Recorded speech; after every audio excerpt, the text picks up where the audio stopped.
we are going to make the R sound easy.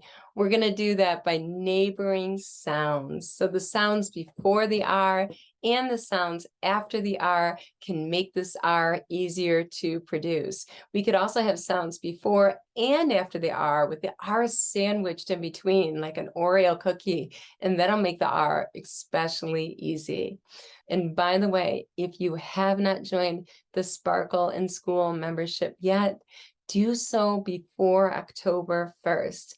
Those that join in September are going to have a founder's rate, which is half that of the regular membership price. So check it out before October 1st. If it's not your jam, you have a 14-day, 100% total refund, or you can cancel anytime. So make sure to check it out. I don't want you to miss this deadline of October 1st. Join in September. I want you with me.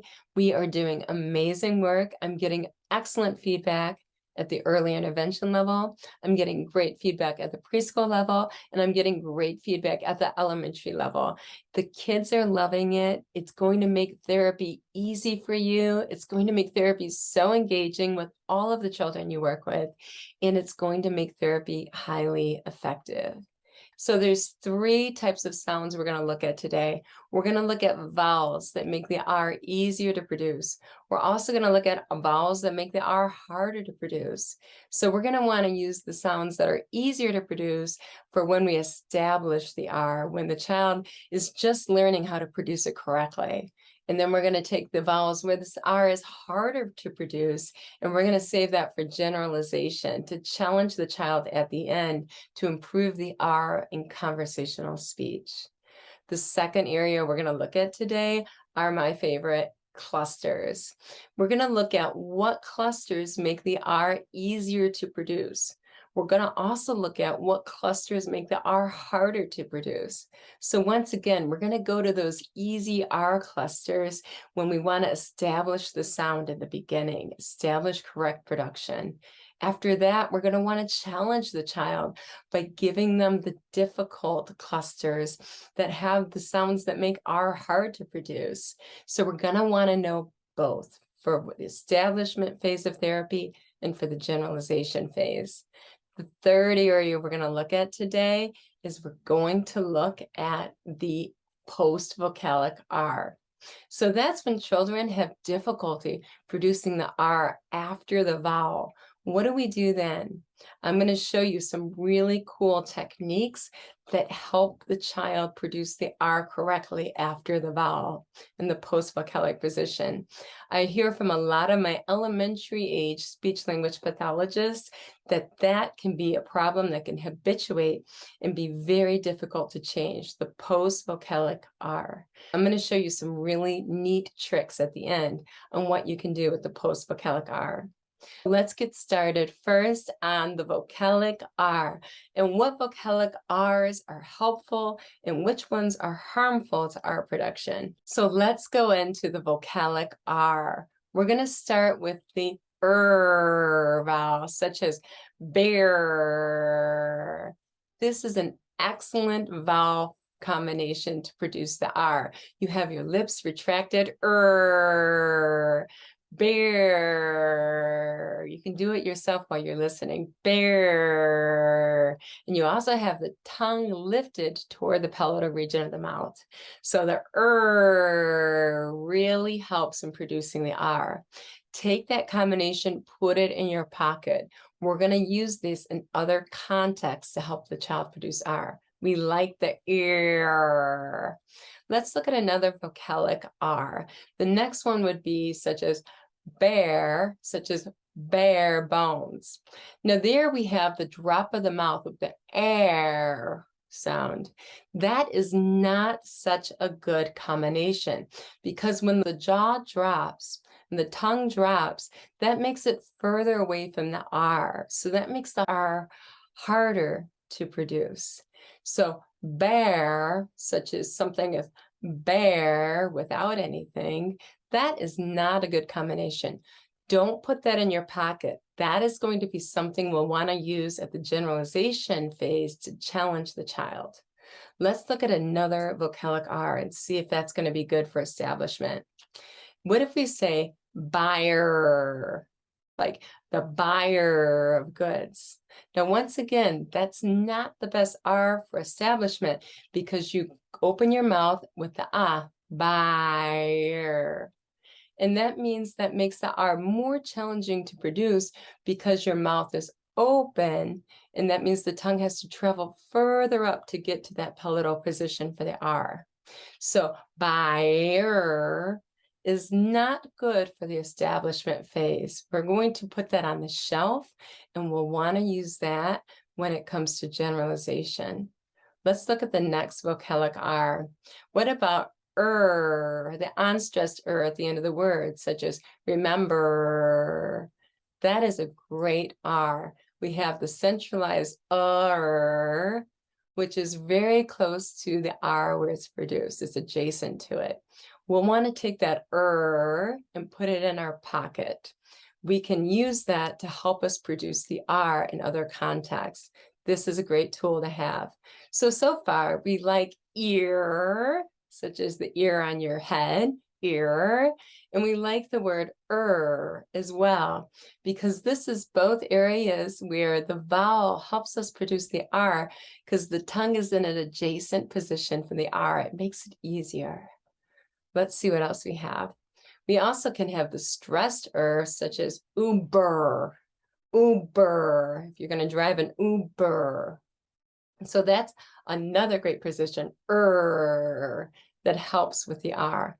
So what do we like? We like ear, we like and we like So we're going to take those and put them in our pocket.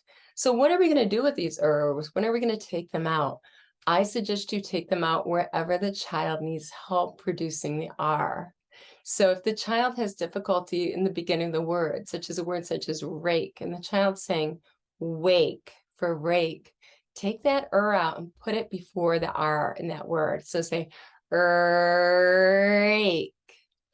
What I like to do in cueing is I always like to take my fingers like an angry dog, and I like to put my paws out to the side, making a T with my arms, because the lips and the tongue, they're going to follow what the body does.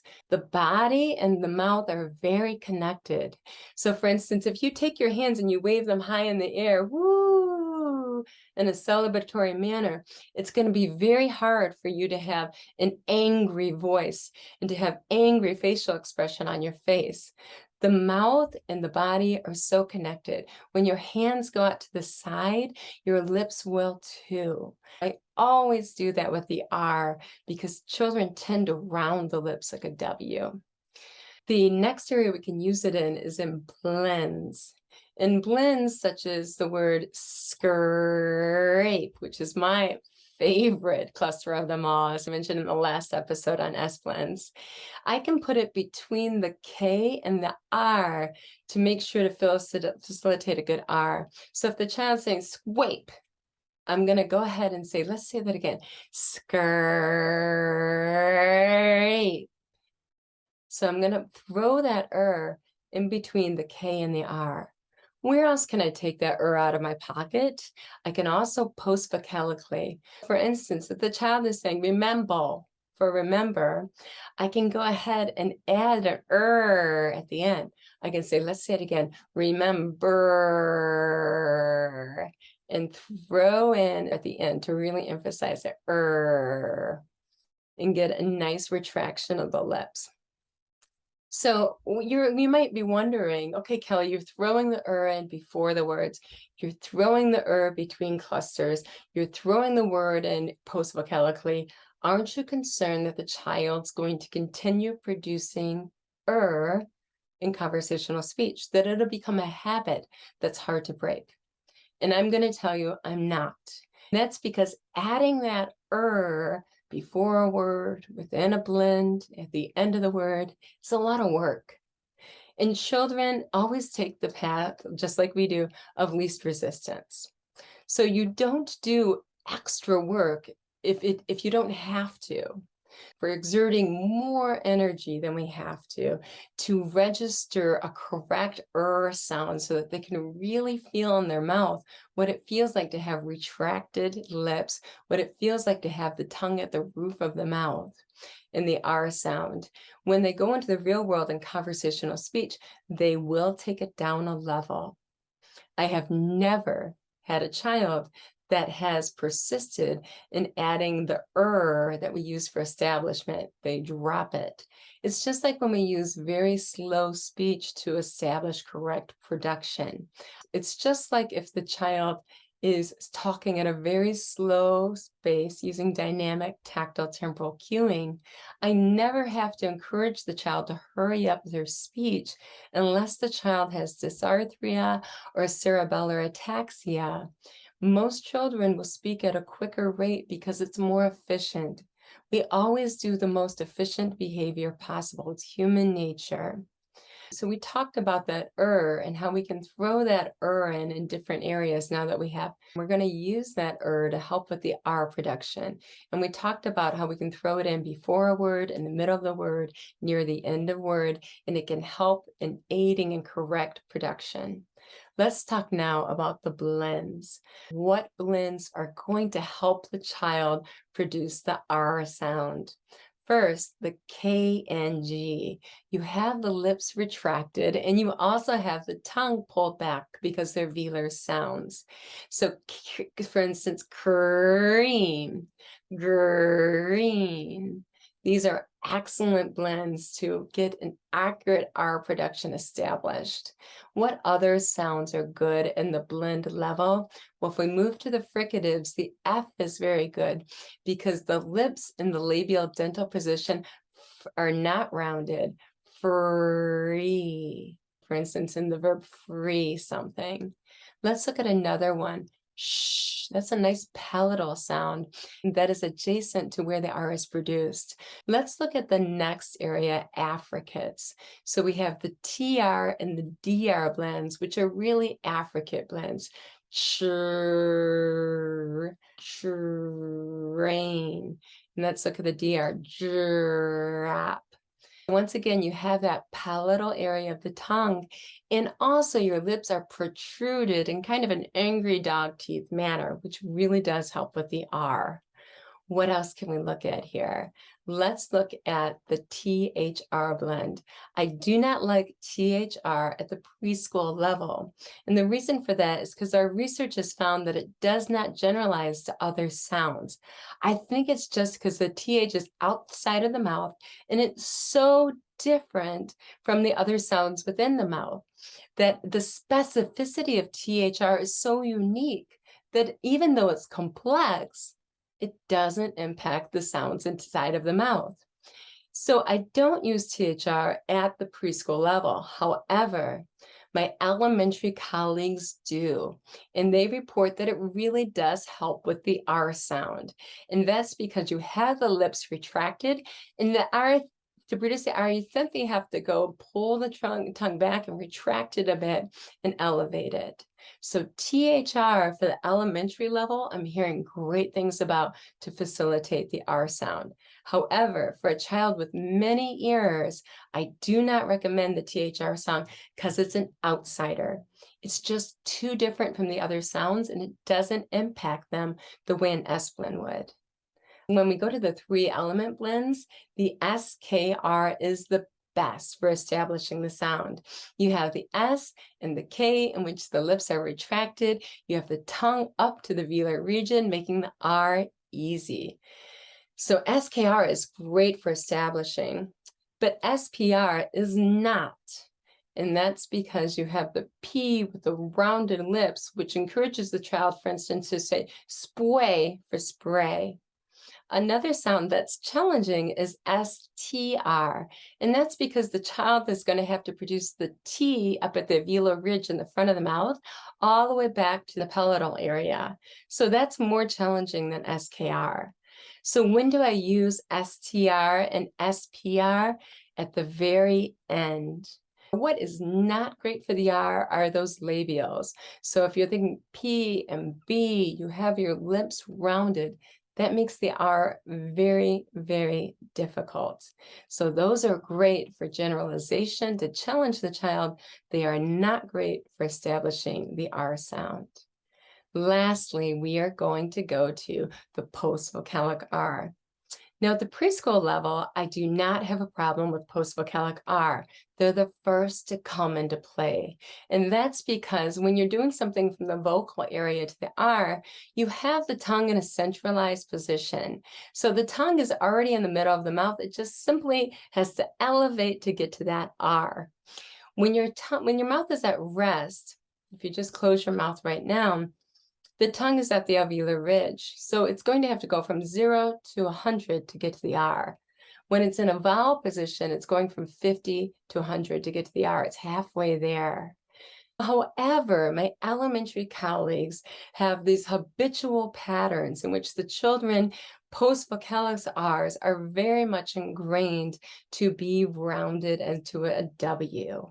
For these children, use the ing after the word. So we talked about the word remember. The child might say, remember. What if we said, let's say, remembering, remembering. So the ing, because of the velar sound there at the end and the E combined, will take that R and spread it out into a nice R through regressive assimilation, in which the ing is regressing back and helping that R. Another thing you can do is you can add the plural es, s, or z, and that too is going to retract the lips. So for instance, if the child is saying cars for cars, you can do that s there at the end, cars. The z is going to help with the R production. So either make it plural or make it present progressive verb ing. Adding that on will help produce those postvocalic R's. Now, how do you get rid of them? What you can do is you can use them whispered. So for instance, when the child's producing it correctly, remembering, oh, I see your angry dog teeth. I hear it. Your angry dog sounds so scary. Now, let's just say remember, okay? Remember. Oh, we're just going to whisper the ing at the end. Remembering. And we can whisper it off at the end and then make it disappear. And you can use your scissors to cut it off. So you can say, remember, and cut it with your scissors to cut off the ing, to cut off the s, to cut off the es. We're just going to say the beginning of the word. Today we covered a lot about the R. We covered first the vowels, which vowels help the child produce the R, the sound, and which vowels make the R hard, the or and the R. If you can think of those Bostonians, how do they say car? They say ka. If you can think of how they say the word or, they say or. The R and the or are going to round it. We want to save that for generalization. That's not what we want to use to establish a correct R. After that, we talked about the clusters. We talked about the clusters that help the R, the K and the G and the F and the SH and the ch and the j. And we talked about the th at the elementary level.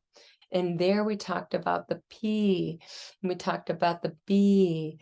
Those are going to be really, really challenging. And even the STR is challenging. And the SKR, of course, that is the queen of them all. If you can start at the SKR, and you're going to get the greatest gains. Lastly, we talked about the postvocalic R. And if the child's having difficulty with that, we're going to add a present progressive ing ending to it to get a nice R in the middle of the word. And then we're going to cut it off with scissors. We're going to whisper the end off, and then we're going to cut it off and not say the end using our finger scissors with the child. We can also add the plural ESSZ. That too is going to help with the R postvocalically. I want you to take all of this information and make the world a better place, one child at a time, and you are first.